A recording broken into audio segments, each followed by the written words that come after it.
In the shadowed, superstition-laden world of the Middle Ages, menstruation was a grueling ordeal, a monthly curse that plunged women into a mire of shame, discomfort, and silent suffering.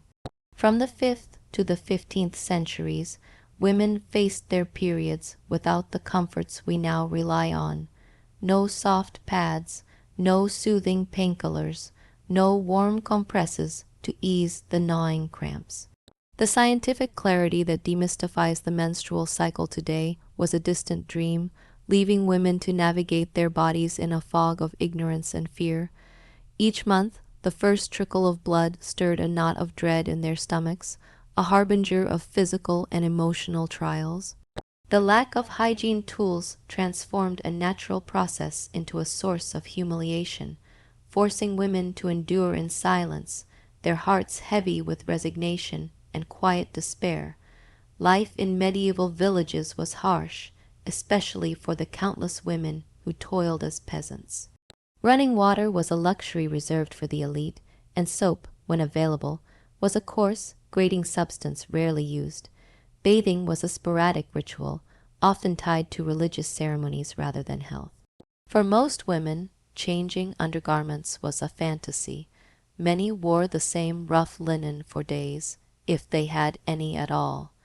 In this gritty reality, menstruation became a logistical nightmare. The absence of sanitation left women defenseless against the flow of blood, their spirits battered by the constant fear of exposure. The air hung heavy with the stench of unwashed bodies, and the weight of societal judgment pressed down like a storm cloud, making every step a test of endurance. Their hearts ached with the knowledge that their bodies were betraying them in a world that offered no mercy. Peasant women, the backbone of medieval society, bore the worst of this hardship. These women, their hands calloused from plowing fields or tending livestock, had no access to absorbent materials. Blood trickled down their legs, sometimes caught by the thick, scratchy layers of their skirts, but more often left to stain their skin and clothing. The coarse linen they wore, when they could afford it, chafed painfully against their thighs, offering no comfort. To hide the inevitable stains, many layered multiple skirts, not for fashion but out of sheer desperation, praying the bulk would conceal their secret. In tight, knit villages where privacy was a myth, the fear of a visible stain gnawed at their hearts. The thought of neighbors whispering or pointing filled them with burning shame, their cheeks flushed with the sting of humiliation, their eyes darting nervously to avoid judgmental gazes. The emotional toll was crushing. In small communities, gossip spread like wildfire, and a single stain could brand a woman as unclean, her reputation tarnished in an instant. The physical discomfort of blood soaking through fabric or running freely was a relentless reminder of their vulnerability, a betrayal by their own bodies. Yet these women pressed on, their spirits forged in resilience despite the lack of empathy from those around them. They worked through the pain and mess, their hands rough from labor, their hearts aching with the silent burden of their condition. The absence of any real solution left them feeling exposed, their dignity frayed, yet they carried on, driven by the unyielding demands of survival. Each month was a battle, not just against their bodies, but against a society that scorned them, leaving them to bear their burden in quiet, stoic endurance. For women of higher status, noblewomen, merchants' wives, or nuns, menstruation was a slightly less brutal ordeal, though still fraught with discomfort and unease.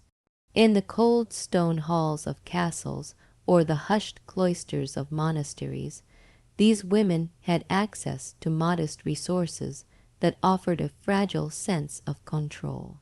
Folded strips of linen or wool, rough and unyielding against the skin, served as makeshift pads, secured with fabric belts or cords tied tightly around the waist. The belts chafed painfully, The cloths shifted awkwardly with every step, and the constant discomfort was a bitter reminder of their makeshift nature. Yet, for these women, such tools were a small mercy, a way to reclaim a sliver of dignity in a world that scorned their bodies. Their hearts fluttered with cautious hope, tempered by the ever-present fear of failure. Changing these cloths was a daunting task, steeped in anxiety. Without plumbing, women sought stolen moments of privacy to replace soiled linens, often in cramped chambers or under the watchful eyes of servants or sisters. The process was laborious, scrubbing blood from fabric in cold, murky water with harsh soap that stung the skin. For those with means, soiled cloths could be discarded, a luxury that felt like a fleeting victory. In monasteries, records speak of nuns using these cloths to cover the shame, a phrase that reveals the deep stigma attached to menstruation. The act of managing their periods was a quiet rebellion against the judgment that branded their bodies as impure, their hearts heavy with the effort to maintain composure.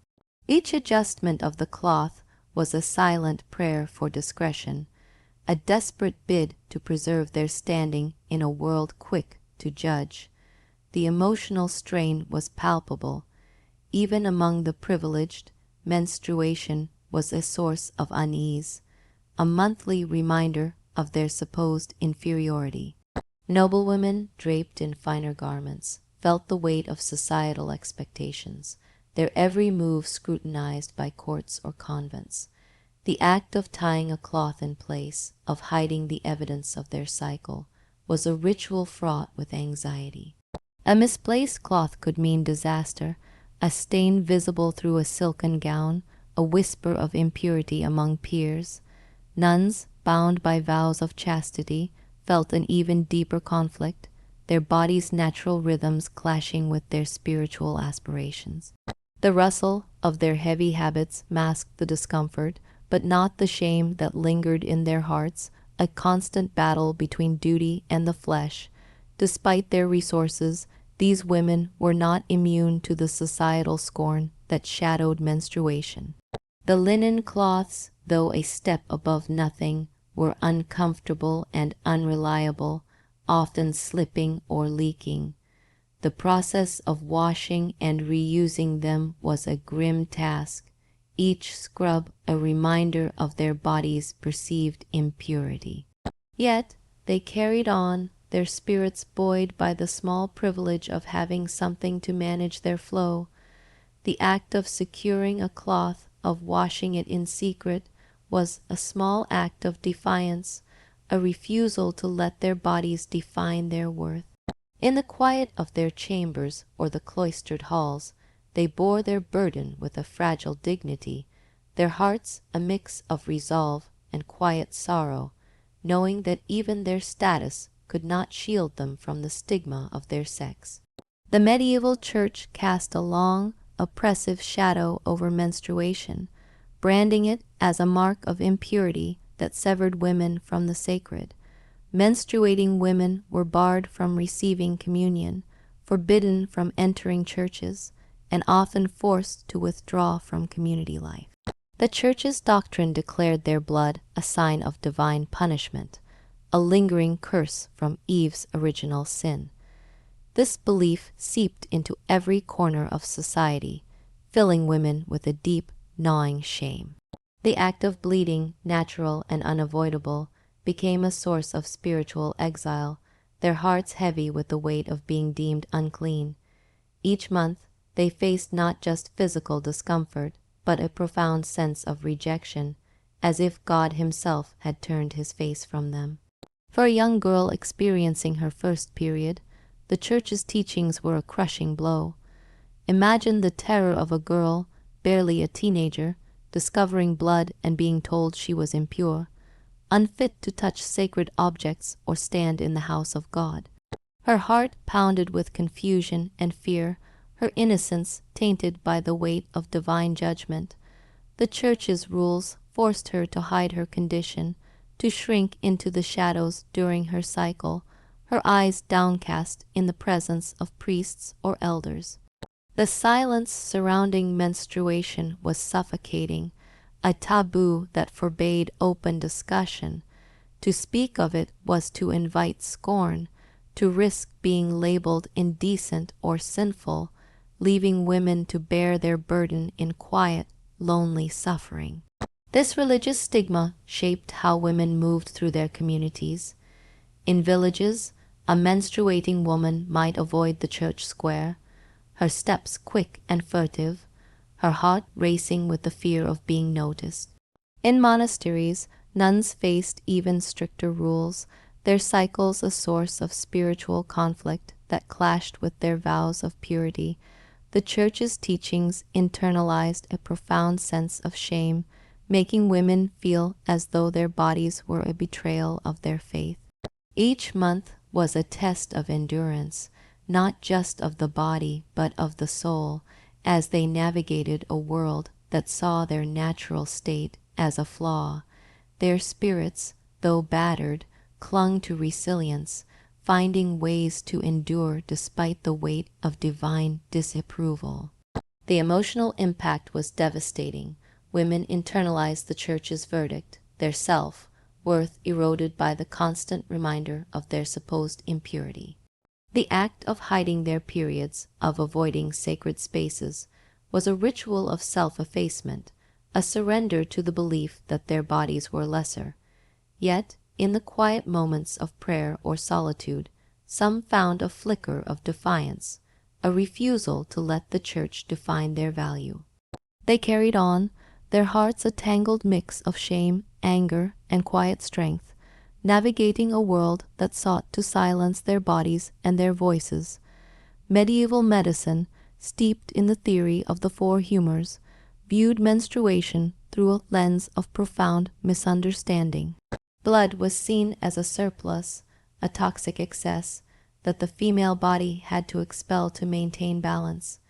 If a woman didn't menstruate, doctors believed she risked madness or grave illness. If her flow was too heavy, she was thought to be losing her vitality. The idea that menstruation was part of the reproductive cycle was unknown, leaving women at the mercy of quack remedies and misguided diagnoses. Their hearts sank with each visit to a physician who offered little more than cryptic warnings and ineffective treatments, their trust in medicine eroded by confusion and fear. The emotional weight of these beliefs was heavy. Women lived in fear of their bodies' natural rhythms, their minds clouded with the dread of being labeled unhealthy or unstable. A missed period could spark panic, the fear of madness looming like a specter. A heavy flow brought its own terror, the belief that their life force was draining away. The lack of understanding left them feeling betrayed by their own bodies, their spirits worn thin by the constant uncertainty. Physicians, often men, spoke with authority but little empathy, their words a cold reminder of the gulf between their knowledge and the reality of women's lives. The absence of answers left women to navigate their cycles with a mix of resignation and quiet desperation. Folk beliefs only deepened the confusion.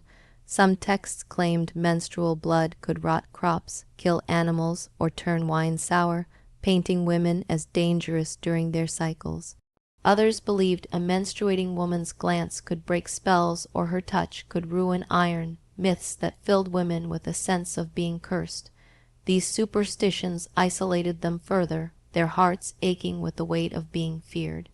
In villages, neighbors might shun a woman during her period, their whispers cutting like knives. The emotional toll was profound, as women internalized the belief that their bodies were a threat, their spirits battered by the constant need to prove their harmlessness. Yet, amidst the ignorance, women found ways to cope. They shared whispered knowledge in the shadows, their voices trembling with hope and fear as they passed down remedies and warnings. The lack of scientific understanding forced them to rely on each other, their bonds forged in the crucible of shared suffering. They faced each cycle with a mix of dread and defiance, their hearts clinging to the faint hope that their bodies were not the enemy. The weight of medical and societal misunderstanding was a heavy burden, but their resilience shone through, a quiet strength that carried them through the darkness of ignorance. Menstrual pain was a relentless foe in the Middle Ages, with no ibuprofen or hot water bottles to offer relief. Women faced their cramps with a mix of desperation and ingenuity, turning to medicinal herbs passed down through generations. Sage, yarrow, rue, and wild fennel were brewed into infusions or applied as warm compresses to the lower abdomen, their earthy scents a faint comfort against the gnawing pain. The effectiveness varied, and the process of gathering and preparing these herbs was a labor of love and hope, their hands trembling as they crushed leaves, their hearts clinging to the promise of relief. Each remedy was a small act of defiance against the pain that sought to break them.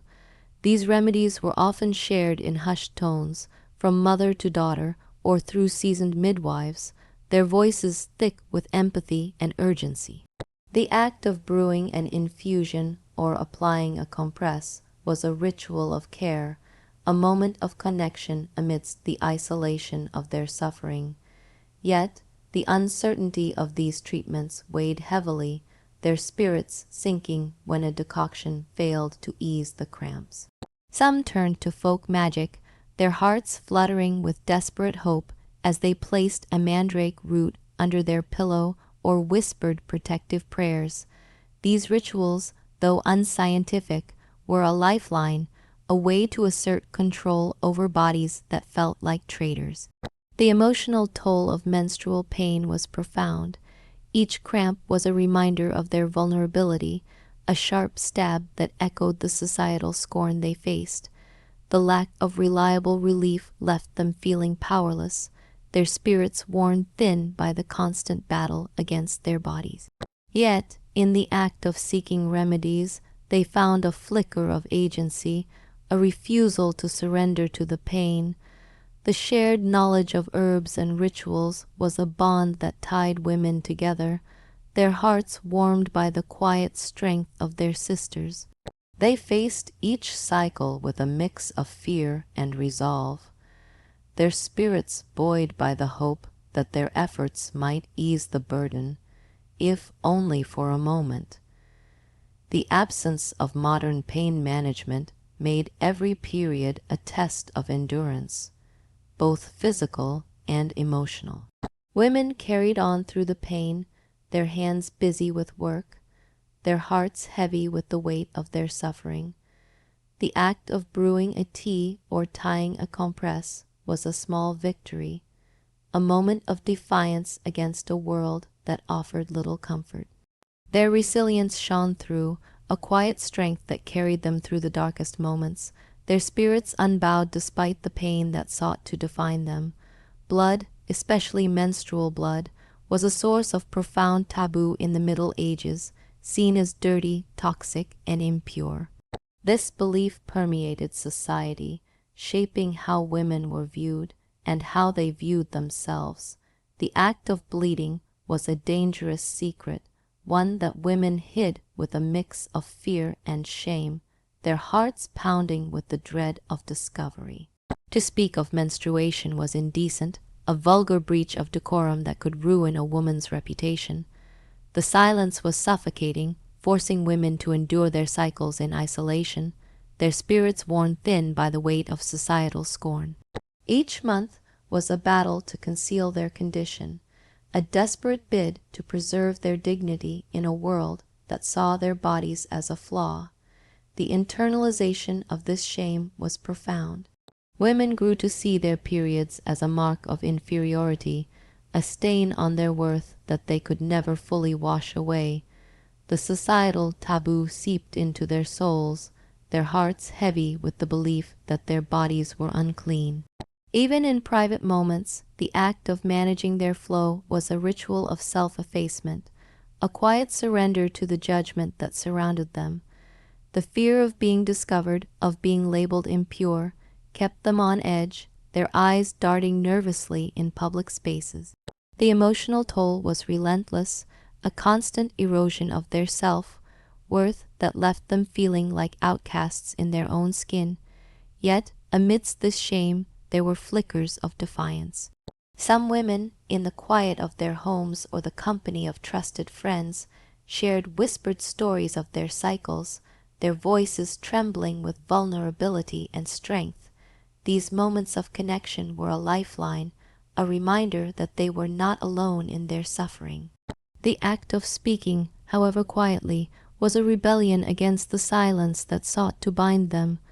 Their hearts warmed with the faint hope that their shared experiences could ease the burden, if only for a moment. They carried on, their spirits battered but unbroken, finding strength in the bonds that tied them to other women.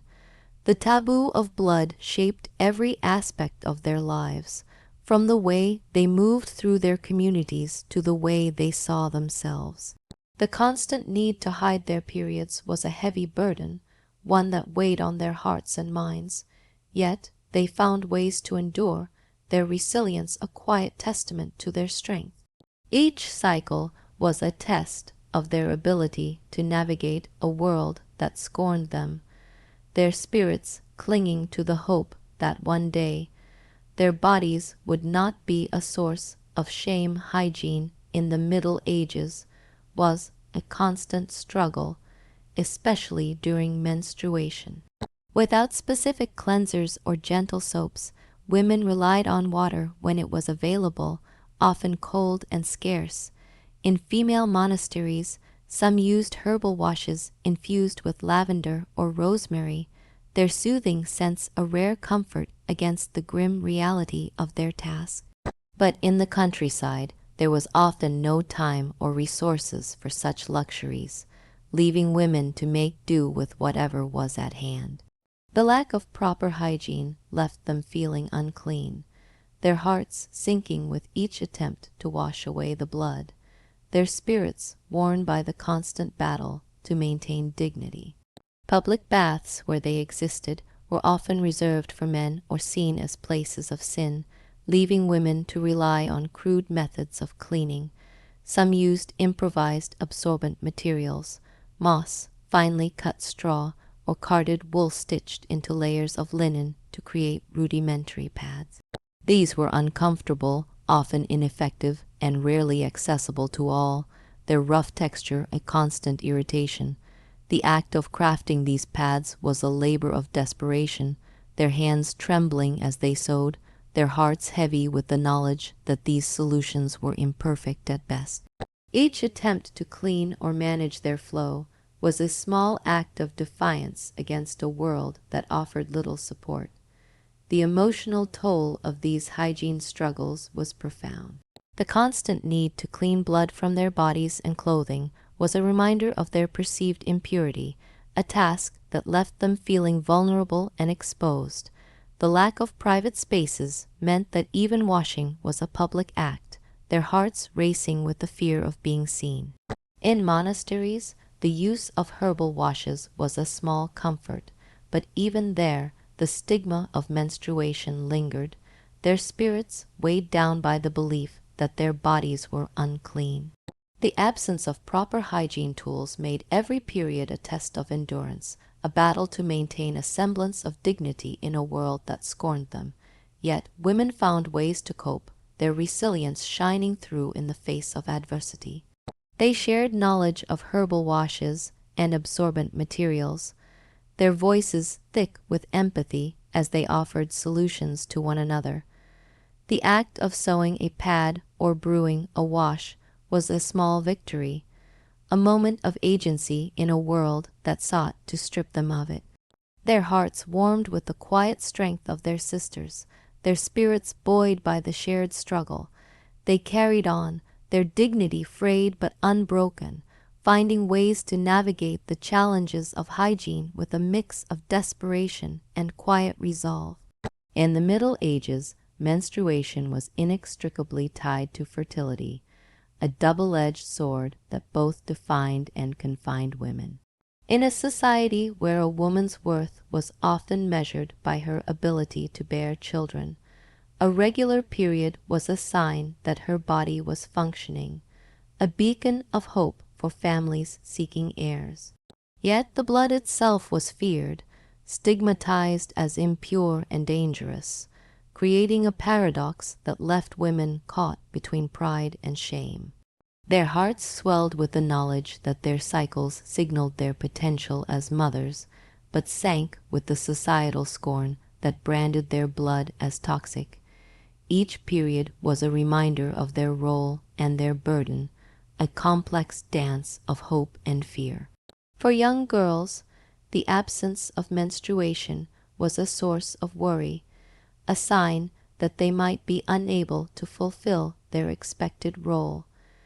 Families fretted over a daughter who didn't bleed, their voices thick with concern as they whispered of her future. For women, an early cessation of periods, whether from malnutrition, stress, or illness, was a source of dread, the fear of infertility a heavy weight on their hearts. The condition we now call amenorrhea was often seen as a relief by some, particularly nuns who viewed menstruation as a carnal distraction. For them, the absence of blood was a fleeting victory, their spirits lifted by the thought of escaping the stigma of their cycles, even as their bodies weakened. The paradox of menstruation shaped how women were perceived and how they saw themselves. Their blood was both a promise of life and a mark of shame, a duality that left them feeling ambiguous, unsettling figures in their own communities. The societal fear of their blood isolated them, their hearts aching with the weight of being both revered and reviled. Yet they carried on, their spirits buoyed by the knowledge that their bodies held the power to create life, even as society sought to diminish them. The act of enduring their cycles was a quiet act of defiance, a refusal to let their worth be defined by the stigma that surrounded them. In the end, menstruation in the Middle Ages was a test of endurance, not just physical but emotional and social. Women faced their periods with a mix of shame, fear, and resilience, their hearts a battleground of conflicting emotions. They navigated a world that saw their bodies as both sacred and sinful, their spirits worn but unbroken by the weight of societal expectations. Their story is one of quiet strength, a testament to their ability to endure in the face of adversity, their hearts clinging to the hope that their bodies, though scorned, were a source of life and power.